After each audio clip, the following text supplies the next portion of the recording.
Good evening, and welcome to Penn Dixie's Hops and Rocks 2021. For all of our membership, I hope you had a wonderful year. For all of our sponsors, thank you very much for your great generosity. Without you, these events wouldn't happen. And to my staff, Phil, Holly, and Catherine, thank you for another amazing season. You and all of our other staff and volunteers make Penn Dixie what it is. Tonight we will have some wonderful entertainment. You'll hear from all of our wonderful people, Phil, Catherine, and Holly. And then make sure you keep bidding. Bid, bid, bid, because those dollars go to supporting Penn Dixie. I hope you have a wonderful evening, enjoy the food, and thank you. We're presenting Mark Yetter with the Gordon C. Baird Visionary Award, which is an honor of Mark's commitment to the vision of the Hamburg Natural History Society. This award was established in honor of Gordon C. Baird, who was instrumental in the founding of the organization. He contributed letters and scientific research which was used to influence elected officials to convince them that this place was worth keeping. So we present Mark Yetter with the Gordon C. Baird Visionary Award today. Thank you. I really appreciate this award. It's a beautiful award, and I'm humbled by this. Thank you, Mark. Appreciate it. Thank you. Yeah, thank you for your service to the organization. You know, I've been involved with the organization for a long time, and I've had a lot of fun doing it. I've had a tremendous amount of happiness presenting Penn Dixie to families from Western New York and throughout the region, and it's just been a great amount of fun. You mentioned fun. What were some of the fun special events that you helped plan and present? Yeah, this was one of them. I don't know how we came up with the idea, but we thought it's so much fun to dig during the day. Let's try digging at night by lantern light. Something completely different. And, so one year we had this Midsummer's Night Adventure, and we did a lot of advertising about it, got the word out. We had close to 900 people the first year, just because it was something unique to do in the middle of summer. It was something different. And we did it for like 10 or 12 years, I think we did it in a row. And each year people came out and just had a great time digging in for fossils at night.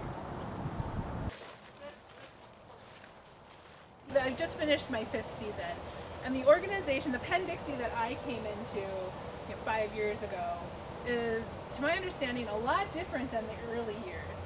Could you tell us about some maybe challenges that the organization faced in the early years? We had quite a few challenges, mainly money, because we were severely underfunded to do the things we had tried to do. We knocked on doors asking for donations, supplies,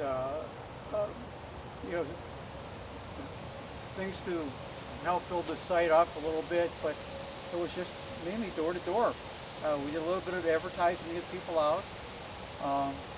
We had no paid employees at that time, all volunteers, and it was just a really handful of us to start.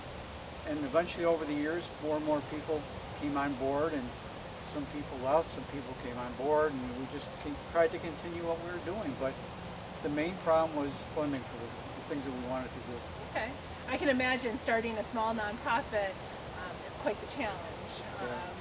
And what is, as a paleontologist on the site, I have to ask, what's your favorite fossil when you come to Penn Dixie? I know you still come out here with your grandkids. I do, and crinoids are always my favorite fossil, mainly because my grandson he's fascinated with star crinoids.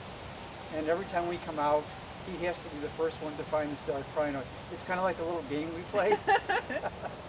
He always beats me in finding them, though. He just loves the star crinoids. Awesome. It takes really dedicated and passionate people to get a nonprofit off the ground, and certainly Mark was a big part of our history, and so we can't thank him enough, and that's why we made him our 2021 Gordon C. Baird Visionary Awardee. Thank you very much. Thank you, Mark. Thank you. Again, I really appreciate the honor, and it makes me happy to know that Penn Dixie's in good hands right now, and I can't wait to see what happens Penn Dixie in the future. Good afternoon, everybody. My name is Dr. Holly Schreiber, and I'm here to give everybody an update about our programming from 2021.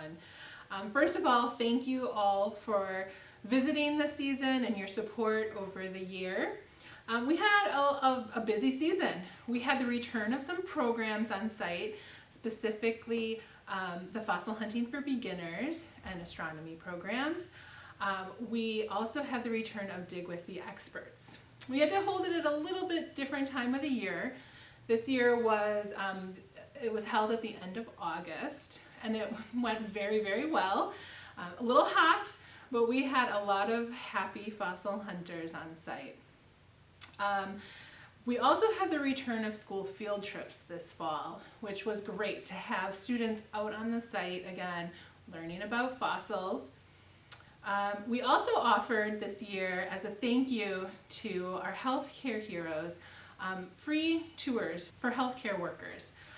This program was sponsored by Highmark, Blue Cross Blue Shield, and we were very excited to welcome a number of our healthcare workers from the region. Lastly, the big news this summer was that our Guinness World Record for the largest fossil dig was certified finally after about 3 years, but we were happy to have that announcement this summer. Again, I want to thank everybody for coming out this season, and we hope to see you in 2022. Hi everyone, Catherine here, Director of Science at Penn Dixie. Happy 2021 end of season. This year I'm happy to report that we've continued and strengthened partnerships with many of our community friends such as Gray Cliff, the Hamburg and Lakeshore Public Libraries, the Konieczny Center, the Office of People with Developmental Disabilities, and many more. And without these friends and partners, we wouldn't be where we are today. Another successful 26th season in the books. We've also started going back out into the community for outreaches. We've done lots of tabling opportunities in Erie County, and we've also started back our outreach educational programs with a couple new hires doing new things. And we've gone to as far as Rochester this year to do a lot of educational programs, which is something really new and exciting, and we hope to continue, widening our footprint. Just a quick update on our Kickstarter, which I've seen probably a lot of you from that. Our signs are in the works. We've raised so much extra money, we can actually get all new signs in a totally new location.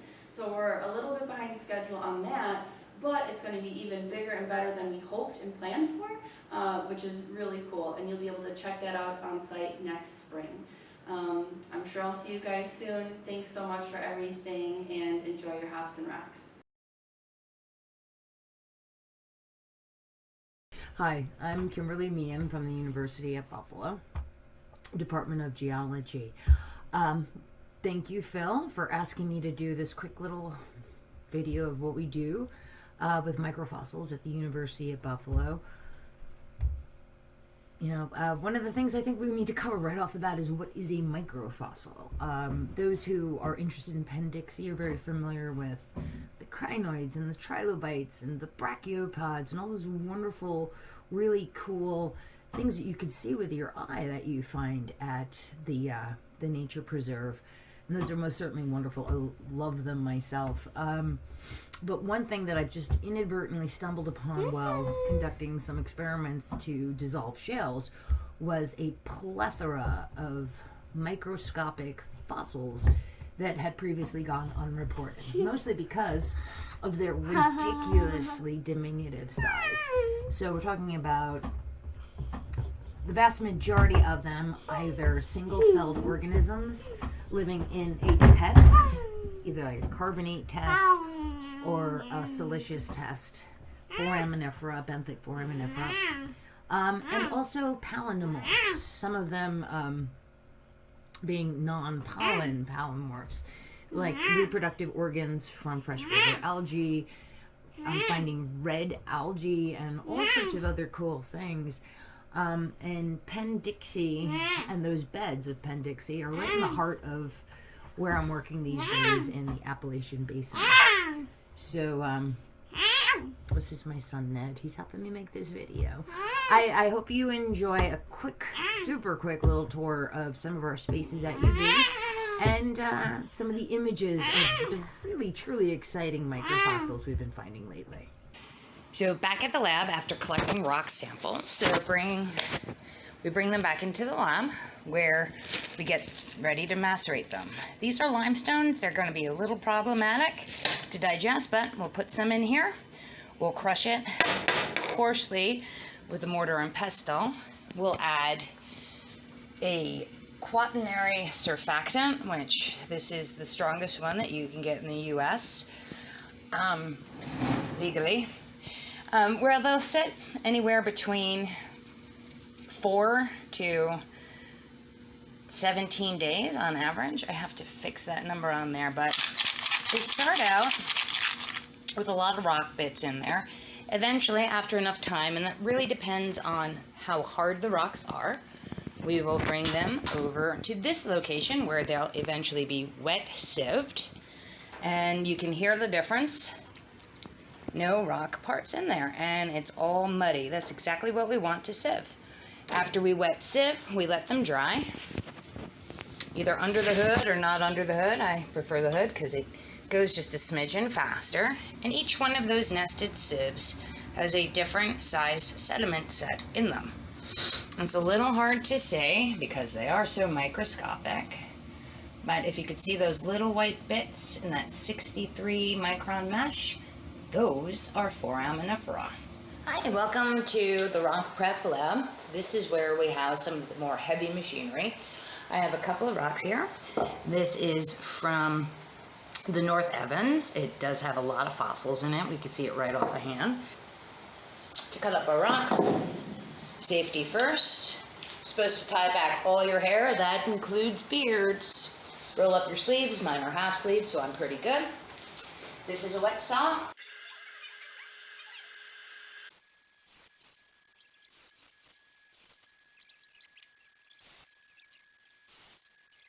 So after we make our blanks, we head into what is called the thin sectioning room. A little messy in here, but most of us are dealing with igneous rocks in this room. So this is the next series of saws that we use. We attach the thin section, which is resin glued to a petrographic slide, and then it's run through slowly under increasing constraints with a grinder and a saw on the other side till it's thin enough that you can see light through it. From there, it's ground down with extremely fine sanding papers and alumina to eventually be imaged on the petrographic scope. After the materials are sieved and dried, they're all packed away into small little baggies with each sieve number marked out. These ones in particular are 90 and 63 sieve sizes. Those are microns, and they are from Penn Dixie, and I will eventually go through all of these and look for the smallest of microfossils. Other ones are currently on their way to Venezuela, where Dr. Carjaval will identify the foraminiferal species. So one of the things that we do here, outside of sieving through baggies and scooping out a tiny little bit and putting it in this little cup and looking it through the microscope, is we can also take sediments and place them in resin and make thin sections from them.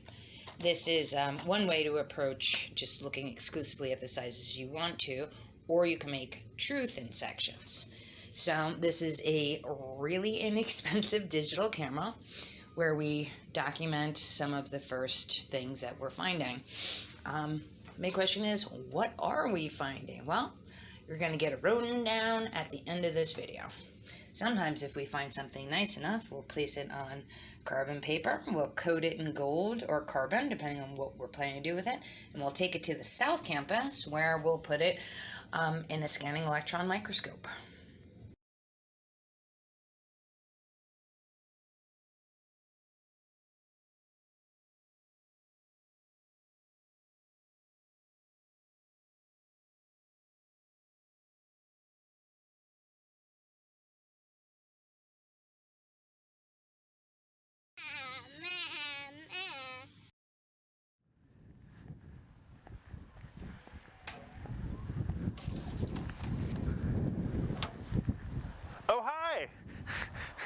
Dr. Phil Stokes, Executive Director here at Penn Dixie. But wait a minute, this doesn't look like Penn Dixie because we're over on the other side of our property by Jeffrey Boulevard. Currently, this is undeveloped industrial land, but it's way, way better than our current situation, which is an entrance that goes through a residential area. And I'm really excited to share with you what our new entrance and parking lot will look like. So here we are outside the gate. Obviously we've got our shiny new mailbox, we've got our signage, and we're really happy because in May of 2022, if everything goes as planned, we will begin construction on this entrance road on this parking lot. This is made possible by the generous support of course, you, our members, our supporters, our volunteers, our staff, and our patrons, but also the town of Hamburg, Morano Mark Equity, Lardon Construction, Tony Bernardi, and Erie County. And so we're very grateful, and let's take a closer look at what's going on the construction site. All right, so you're looking at this giant pile of construction fill, and as we go from left to right, this material is approximately in the location of where our entrance road will be. The road will have a combination of concrete and asphalt, and then behind me, this big pile will be used for the main parking lot, which will have about 75 spaces for vehicles. It will be permeable in the sense that the rainwater can seep into the ground, and then we're very grateful that the local operating engineers union, number 17, has agreed to donate their expertise and their labor in turning all of this material into a level site. So there's 4 acres here that we'll be working with. Some of this material will be brought down and level out sections of the ground that are a little too low. Some of the ground may be brought down where it's a little too high.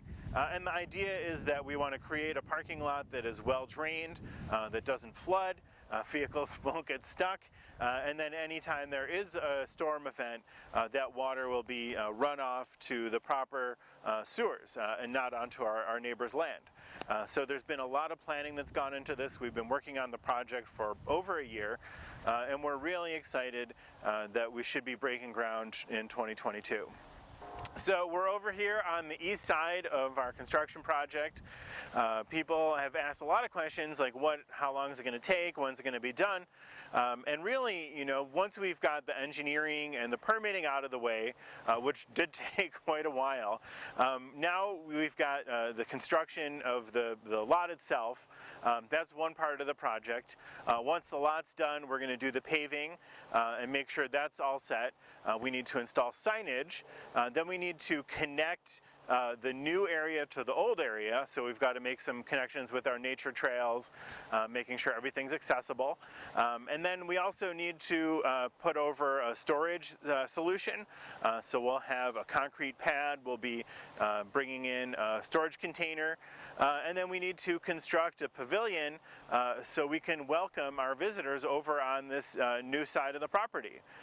We've also got a grant we're working on, and hopefully if we get it, then we'll have some bathrooms over here. That's more on Dr. Phil's wish list. But really, it's a big project. We're still in the early phases, but I just wanted to share with you what it looks like and to give you a sense of what's been done so far. So this material behind me is 14,500 cubic yards of fill. What does that mean?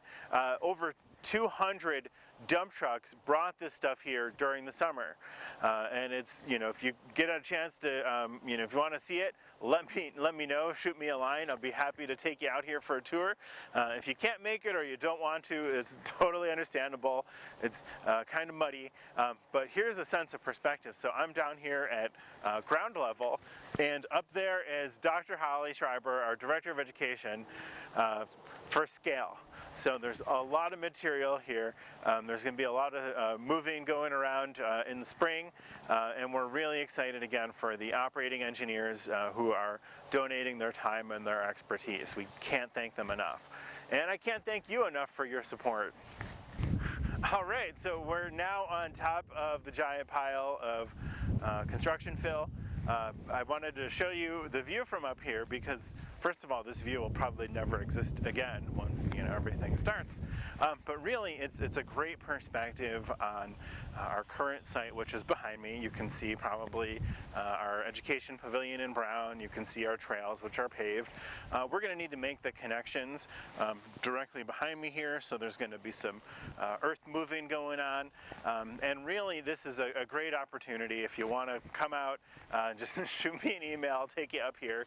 And it's a beautiful view, as you'll see. There's Lake Erie, and to me, this is really almost a metaphor, right, of sort of, here's our past behind us, and our future is now, right? We're doing this project, we're moving forward, and it's because of you and your support. And I'm incredibly grateful. This is an exciting time for our organization, and I thank you once again for supporting Penn Dixie Fossil Park and Nature Reserve. Hi again, everybody. Dr. Holly Schreiber here. I just wanted to thank everybody again for being part of our 2021 Hops and Rocks annual fundraiser. Without your support, what we do here at Penn Dixie would not be possible. So thank you again. We hope you enjoyed the food. We hope you enjoyed the auction items, and hopefully you actually won some of them as well. Again, thank you, and we hope to see you in 2022.